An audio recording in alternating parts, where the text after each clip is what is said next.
et justifier ce qui avait déjà été fait. C'est pas normal. Au fait, il faut qu'on arrive à dire clairement les choses. On n'a pas arrêté Nathanaël à cause d'un tweet. On a d'abord privé un citoyen de liberté. Puis on a cherché ensuite une justification médiatique.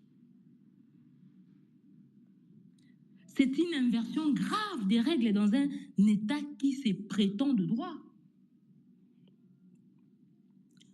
Revenons sur le tweet en question. Sur ce tweet, les choses sont simples. Nathanaël est connu pour son sac.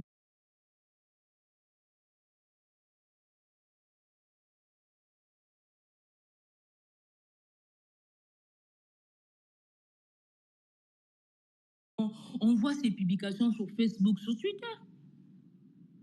Nathanaël a toujours dénoncé l'agression à l'Est. Il a toujours condamné la rébellion. D'ailleurs, aujourd'hui, Nathanaël se présente comme étant un jeune extra-système. Il ne soutient ni l'opposition armée, ni l'opposition non armée, ni l'union sacrée.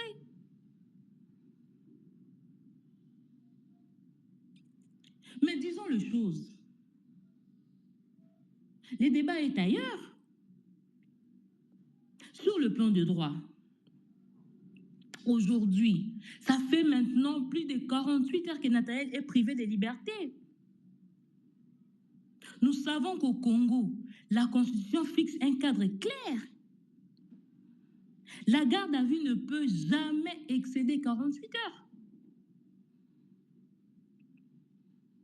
Est-ce qu'on peut nous dire qu'aujourd'hui, Nathanaël a accès à ses avocats? Est-ce qu'on peut nous dire aujourd'hui, Nathanaël a accès à sa famille? Aujourd'hui, le délai légal de détention est dépassé. Mais qu'on libère Nathanaël. Comment comprendre un parti politique qui a toujours réclamé ses 37 ans de lutte pour la démocratie? Comment comprendre que sous le régime d'Élie Depès, des citoyens soient ainsi traqués, intimidés et privés de liberté pour leurs opinions? Aujourd'hui, il n'existe aucun fondement légal qui puisse justifier la détention de Nathanaël. Je suis désolée. Le pouvoir d'Élie Depès nous déçoit. Ce qui me fait encore mal, c'est les robots. Ce sont les robots communicants. Comment les jeunes peuvent justifier les violations de droits de l'homme? Un autre jeune, le pauvre Nathanaël, orphelin de père et de mère, qui se cherche. Comment pouvez-vous accepter l'enfant d'autrui puisse être traqué, persécuté à cause de ses opinions? Comment vous justifiez ça? On sait tous que nous tous là, on a besoin d'argent, on a besoin de payer nos loyers, tout ça. Mais s'il faut chercher l'argent, il faut chercher l'argent de manière honnête.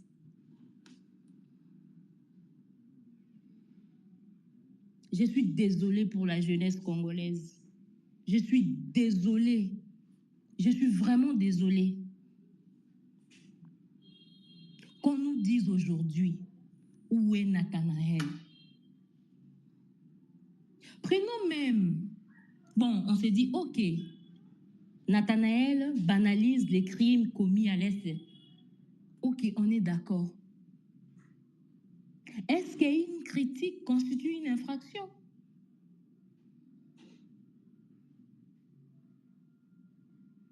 Cynthia, je suis désolée, ma chérie. Je suis désolée pour toutes les personnes qui sont dans cette espèce. Je suis vraiment désolée. Allô? Je suis sous l'émotion. Oui, allô? Gloria, tes apaisements. Ouais, Gloria, justement, ça, je veux juste rajouter quelque chose. À tous ceux qui, par exemple, bien que ce soit faux, mais à tous ceux qui ont pour argument que Nathanaël est en train de banaliser les crimes qui se passent à l'est de la République. Je vais leur poser une seule question. Qu'ont-ils fait à Jules Alinguete quand Jules avait dit qu'il n'y avait pas de guerre au Congo et que ça se passait à 2000 km des institutions? Exactement. Voilà. Et même l'ancien, je crois, le Même DIRCAB. Patrick Mouyaya. Je crois On a même suivi récemment des Même le DIRCAB avait parlé, il avait dit quelque chose qui allait dans ce sens, que la guerre, quand il avait besoin des investisseurs au Congo, que la guerre était à 200 000, à 2000 kilomètres de Kinshasa. Bon, je ne sais pas, mais je pense qu'il y avait un truc comme ça, du genre. Ce n'est pas normal.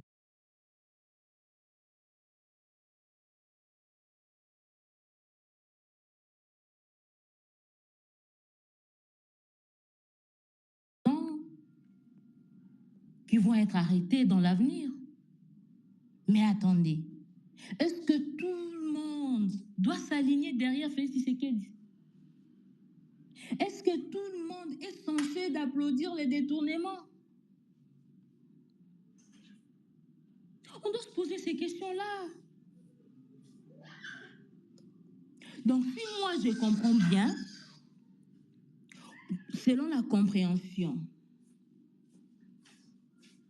des gens du régime colombien,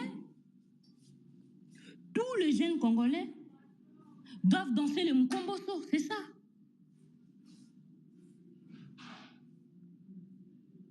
Tous les jeunes Congolais sont censés applaudir, dire Fachi Béton.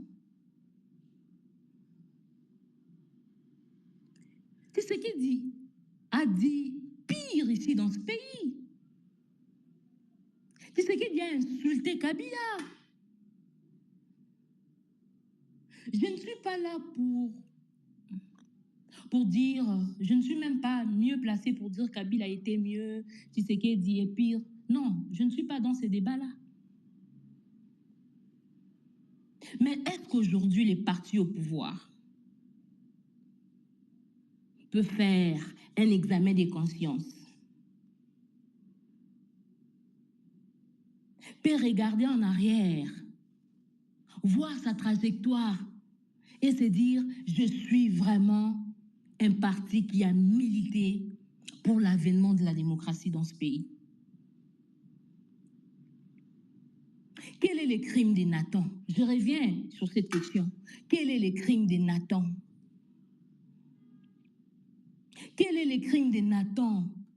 Qu'est-ce qui justifie le kidnapping de Nathan à Salinini?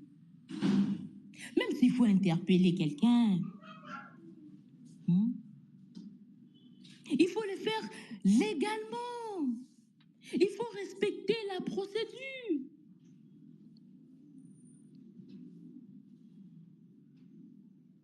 Nathan a une adresse connue à Kinshasa. Je ne pense même pas que Nathan a déjà un jour pensé quitter ce pays. Pourquoi les méthodes qu'on a autrefois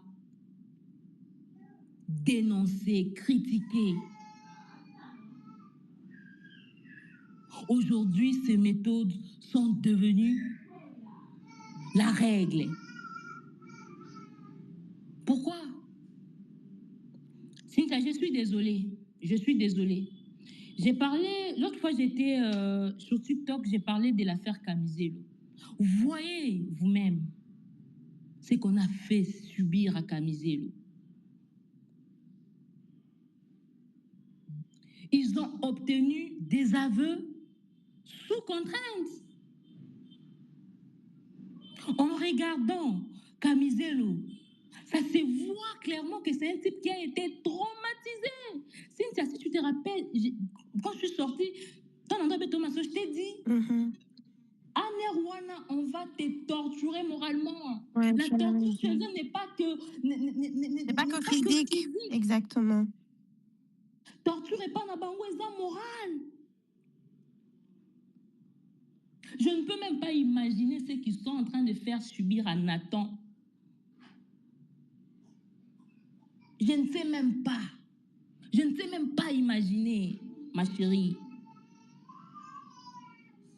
Nous sommes dans un état de droit. Mais pourquoi ces méthodes? antidémocratique. Pourquoi? Pourquoi s'aimer la terreur? Pourquoi persécuter les opposants? Donc aujourd'hui, le régime de Tshilombo veut nous dire, pour être respecté, il faut rejoindre l'opposition armée. C'est le message qu'on nous envoie, c'est ça. Je suis désolée. Je suis désolée. Je ne me sens pas bien. J'ai pas assez. Je pense que je vais m'arrêter là. Mais tout ce qu'on doit retenir pour les autres jeunes conscients comme nous autres, que ça n'arrive pas qu'aux autres. Ce qui est arrivé à Nathanaël peut arriver à n'importe qui. Que tu sois du pouvoir, que tu sois de l'opposition, ces régimes appliquent les mêmes méthodes.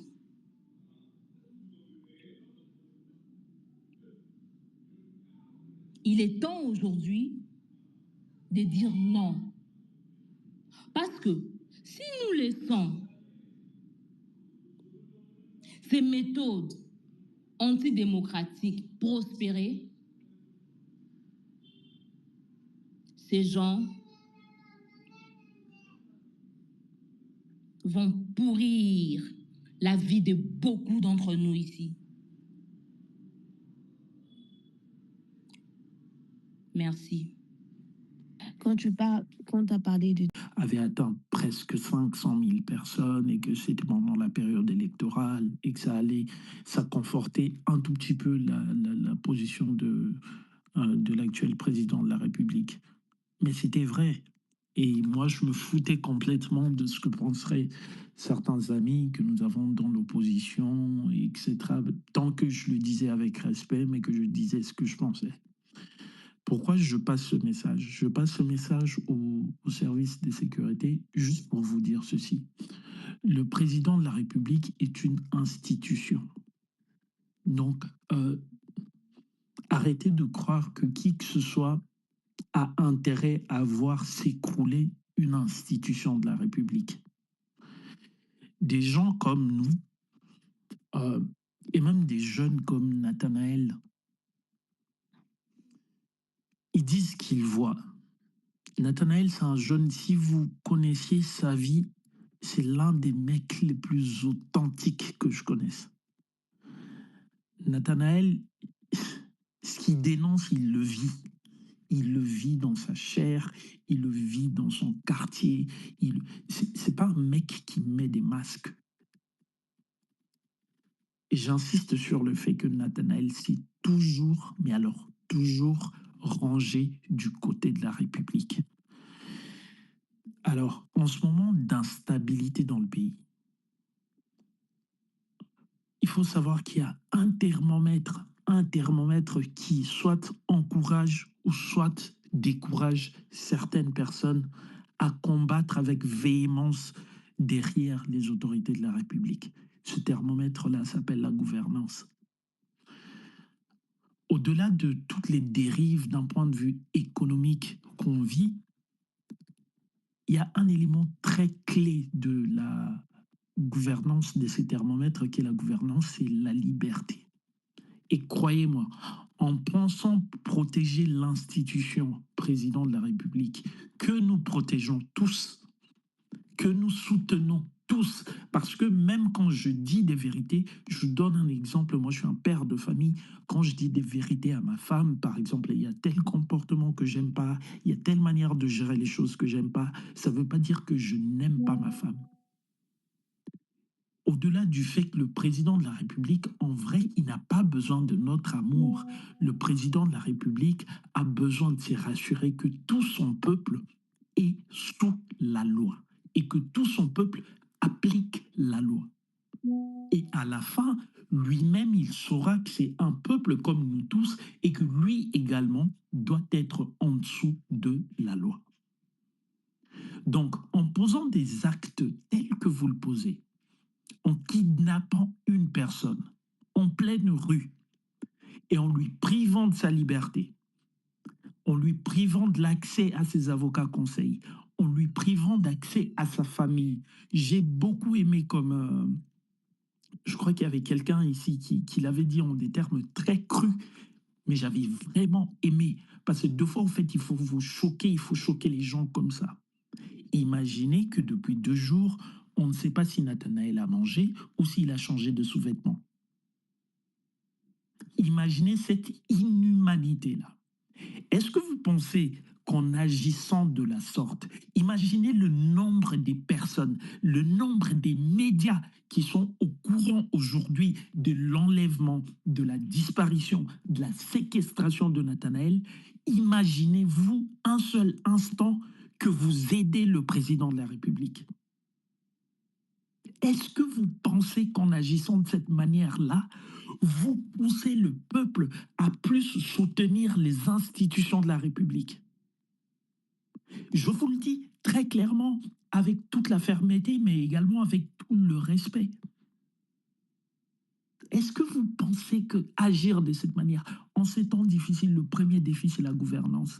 Parce qu'à travers la gouvernance, vous pouvez soit avoir un peuple uni derrière vous pour combattre l'agression, cette agression à laquelle nous faisons face depuis des années et qui a ressurgi depuis, je ne sais pas, 2021, 2022, ou vous aurez derrière vous un peuple divisé.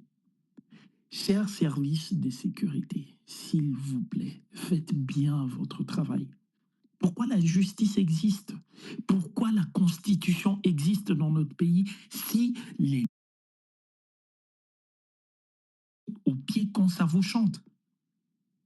Aux personnes qui disent par exemple que le président de la République ne serait peut-être pas au courant, ah non, je suis désolé. Je suis désolé. Le président de la République est un monsieur, est une autorité très, très bien informée. Le président de la République est au courant de ce qui se passe. Quand il décidera d'agir, il agira. Et c'est justement pourquoi toutes les personnes qui défendent ou souhaitent voir Nathan recouvrer sa liberté, moi j'aimerais leur dire ceci. En ce moment, l'extrémisme ne va pas aider Nathan. Il est important d'établir un vrai dialogue. Je vous ai dit que j'ai appelé beaucoup d'autorités aujourd'hui. J'ai appelé beaucoup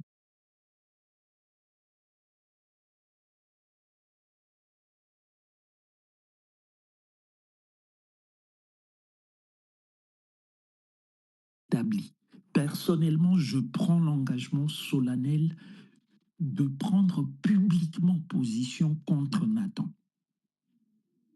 Moi, avant de dire libérez tel, j'investigue toujours parce que, ah si, Cynthia, si Nathan a transgressé les lois de la République, puisque je le lui dirai comme ça en face, s'il l'a fait, autant que j'ai dit libérer Nathan, je viendrai présenter des excuses et vous dire, au regard des preuves qui sont données, au regard des preuves qui sont mises sur la place publique, moi, je retire mon soutien à Nathanaël. Mais il n'en est pas le cas. Il n'en est malheureusement pas le cas. Donc, c'est pas genre une clique que voilà, j'ai passé 3 heures au téléphone avec l'avocat de Nathanaël hier. J'en ai passé, je crois, 4 aujourd'hui, du temps que je pouvais passer avec mes enfants. Je vous dis pas le nombre de coups de fil que je passe toute la journée parce qu'on doit faire un effort que les autorités respectent la loi, qu'on donne à Nathan un accès à son avocat, qu'on donne à Nathanaël un accès à sa famille, qu'il passe un coup de fil, qu'il dorme dans un endroit où limite on sait au moins qu'il est en train de dormir, qu'on se rassure qu'il n'est pas torturé parce que ce n'est pas autorisé par la loi, peu importe les forfaits qui sont retenus contre lui ou tout ce qu'on dira. Et en même temps, vous avez enlevé une personne sur la place publique, vous avez presque ravi des téléphones aux gens, vous avez interdit aux gens de filmer, vous avez débarqué avec des jeeps avec les plaques bâchées, au-delà du fait que le président de la République lui-même, à plusieurs reprises, a interdit qu'une seule voiture circule dans le pays avec des plaques bâchées. Voilà pourquoi c'est 2 poids 2 mesures. Aujourd'hui, excusez-moi, je vais m'étendre un peu sur certaines choses. Un autre message que j'aimerais passer, c'est à tous les amis qui passent beaucoup de temps sur Twitter, qui ont peut-être une audience et tout ça. Les gars, j'ai écrit à certains qui sont très certainement payés et qui ont véhiculé, qui ont décidé de tordre le cou à la vraie version du tweet de Nathan pour lui coller une intention qui n'est jamais la sienne. Nous suivons tous Nathan. Quel jour Nathanaël a soutenu les rebelles? Quel jour?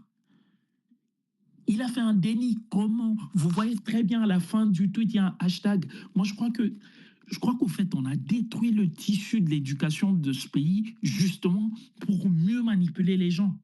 Tout le monde, avec un minimum de QI, comprendrait qu'au fait, Nathanaël était réellement en train de parler du contenu de l'accord.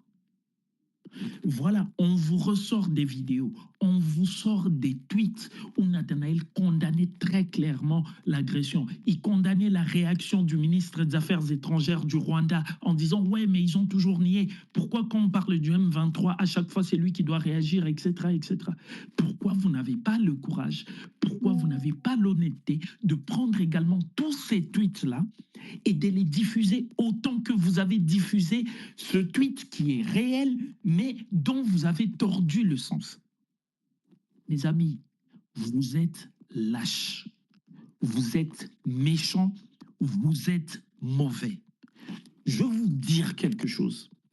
Je ne compte pas le nombre de gens pour qui je me suis battu. Aujourd'hui, là, nous parlons de Nathanaël, nous avons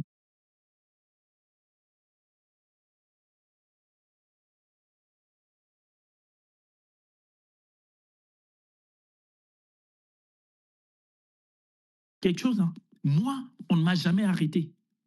Au-delà de tout ce que vous allez dire ou vous allez entendre dans la cité, ouais, Hakimi, nanani, je n'ai jamais été exilé. Il y en a, ouais, Azolukangunda, nani, nana. Je sais pas, l'Occident, j'ai commencé à y aller, ça fait plus de 15 ans. En ce moment où je parle, je suis même pas... Je suis vraiment révolté quand j'écoute des messieurs comme Boukassa parler avec beaucoup de légèreté de l'enlèvement de Nathanaël. Nous parlons ici de la vie d'un jeune qui est enlevé. Jusqu'ici, nous ne connaissons pas qu'est-ce qu'il a commis, qu'est-ce qu'il a fait comme crime, qu'est-ce qu'il a fait exactement. Et M. Boukassa vient ici, il nous raconte des histoires. Je n'aimerais pas traiter ce qu'il raconte des bêtises par respect pour lui. Il nous rassure que Nathanaël sera libéré demain comme s'il est agent des renseignements.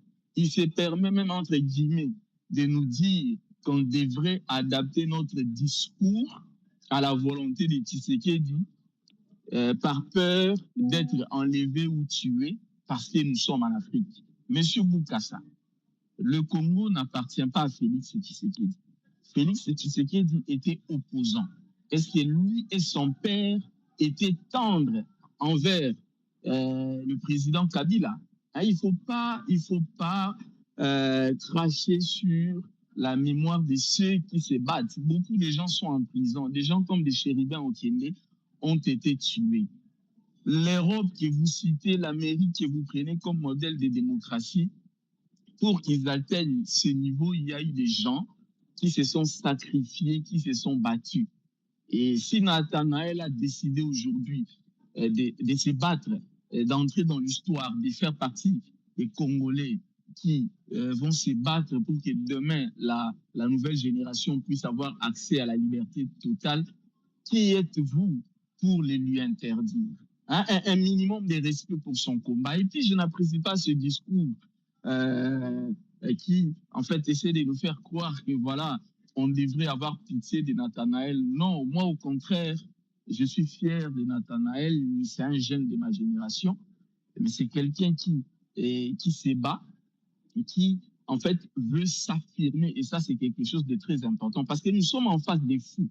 Moi, pourquoi je traite le régime Tshisekedi? Je traite ces gens de fous parce que on a vu, je vous donne un cas simple. Ils se sont réveillés un beau matin parce qu'un confrère journaliste et un ministre de la République a dit que moi, par exemple, j'étais avec Corneille Nanga et que Corneille Nanga me payait entre guillemets 20 000 dollars pour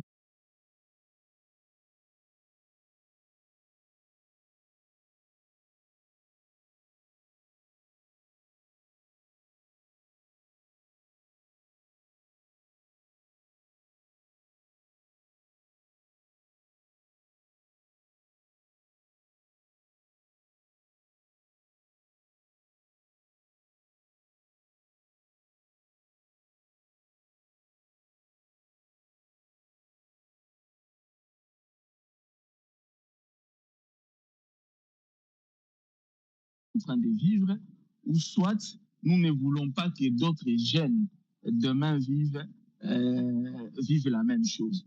Donc, moi, je pense que M. Bokassa n'est pas différent de ces jeunes-là qui sont payés aujourd'hui 100 ou 200 dollars pour manipuler l'opinion publique, faire croire à l'opinion publique que Nathanaël, en fait, communique contre la République, que Nathanaël est à ce jour pro-rwandais, parce que c'est ça, en fait, leur mode opératoire. On arrête quelqu'un, on constate qu'après qu'il y a tollé, il y a ce qu'on appelle clameur publique, on veut créer des versions. Si vous remarquez bien, ce tweet-là, la capture d'écran de ce tweet-là a été partagée par tous les journalistes et communicateurs pro-pouvoir.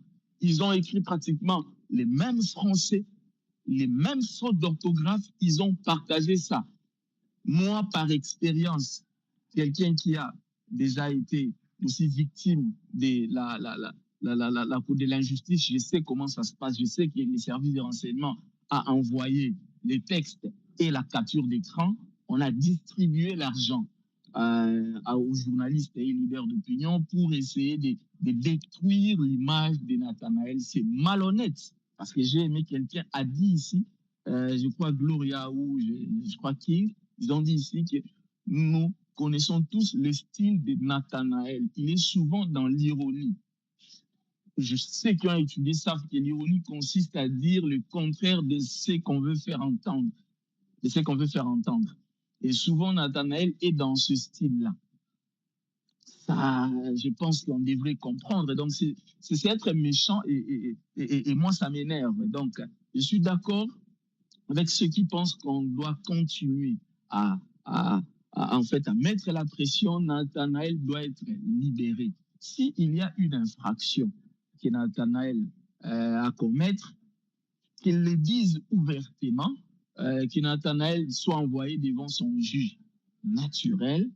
Comme ça, qu'est-ce que Nathanaël a exactement fait? Avant de chuter, selon des sources, on nous dira même qu'avant qu'on puisse publier la version de la capture d'écran, ils auraient dit que Nathanaël, en fait, serait financé, on a cité soit par l'AFC M23, parce que Nathanaël avant était de piste du parti de M. Sétikuni et que M. Sétikuni est aujourd'hui avec Joseph Kabila, et parce que Joseph Kabila est selon Kinshasa avec l'AFC M23, donc Nathanaël est aussi financé pour faire le tour du Congo, aller en fait faire adhérer aux jeunes, il y a AFC M23, au mouvement de Joseph Kabila, etc. Beaucoup de versions. Une autre version, Nathanaël serait également financé par Moïse Katumbi encore. Donc, vous avez beaucoup de versions. C'est être méchant et c'est de la malhonnêteté. Donc, je pense que s'il y a dans ce forum, je vois ici qu'il y a beaucoup des hommes respectables et des leaders d'opinion ici, vraiment essayer de bien gérer la distribution de la parole, en tout cas essayer de donner la parole utilement, pour respecter vraiment les thèmes de ces espèces. Où est Nathanaël Nokumba? Que celui qui a les bonnes informations nous le dise, ou quelqu'un qui veut dénoncer, qui ne dise pas venir nous raconter des choses, parce que c'est vraiment énervant pour nous qui avons vécu l'injustice de ces régimes. Moi, je suis en exil, Ben, beaucoup de gens disent que ben, vous êtes en Europe, c'est bien, vous avez toujours aimé l'Europe, mais écoutez, quelqu'un comme moi qui avait déjà réussi quand même à faire un nom au Congo, qui commençait à avoir l'ascension en journalisme et dans sa carrière politique, l'exil, ce n'est pas quelque chose que j'aimerais bien, en tout cas, vivre, parce qu'au Congo, je pouvais avoir la facilité de venir en Europe et de rentrer. Donc, je pense qu'on doit prendre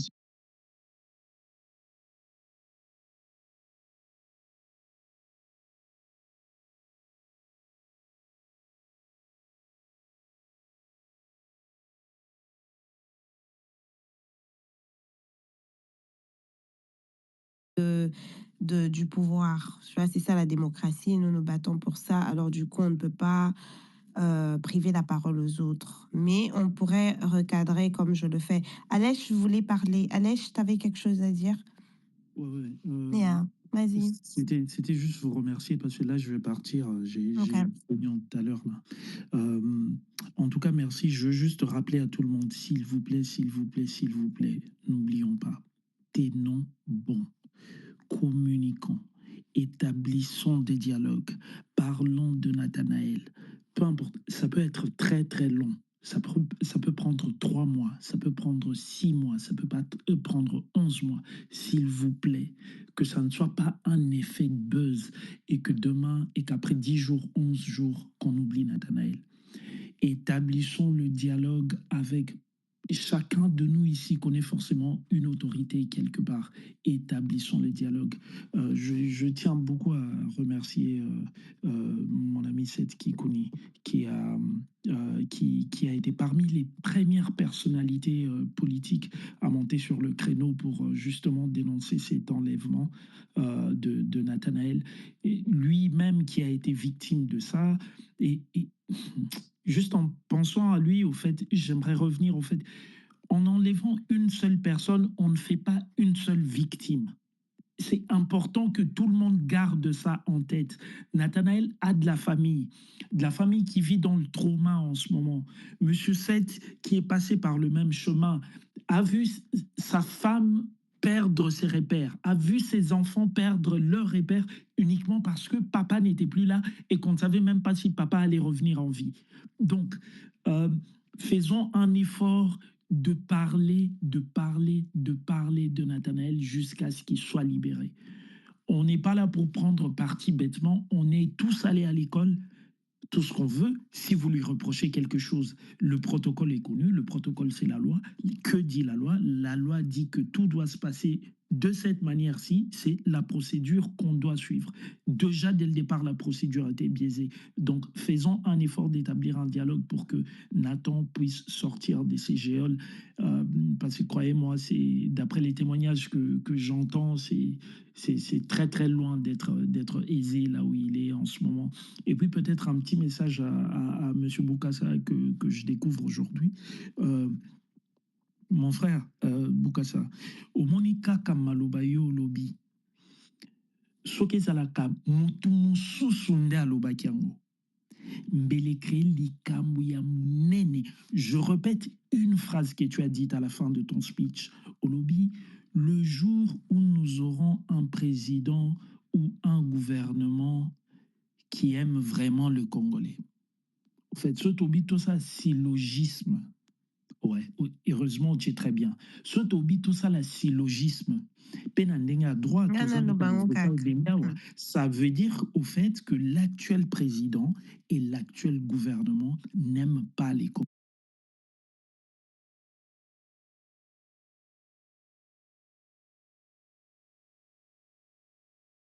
Biso siko on habite sur Tobotama na basoso, nous, on va nous inquiéter. Et c'est justement la raison d'exister des gens comme moi et des gens comme Nathanaël. Parce que vaut mieux vivre dignement que se mettre à lécher des bottes. Et je crois que et j'aime beaucoup quelque chose que Nathan, je vais vous laisser avec cette parole de Nathanaël. Nathanaël a toujours dit ceci pour ceux qui le suivent à la télé. J'aurais honte si je meurs de malaria. J'aurais honte si je meurs de diarrhée, de fièvre. Je serais très honoré si je mourais pour ce pays. Et à tous les jeunes, moi j'ai beaucoup grandi dans la culture rap. Il y a un morceau, il y a une parole d'un morceau qui dit « Si tu n'as pas de raison de vivre, trouve au moins une raison de crever ». Votre raison, ça doit être de défendre les autres. Votre raison, ça doit être de vous lever contre la tyrannie, peu importe ce qu'il en faudra. Peu importe.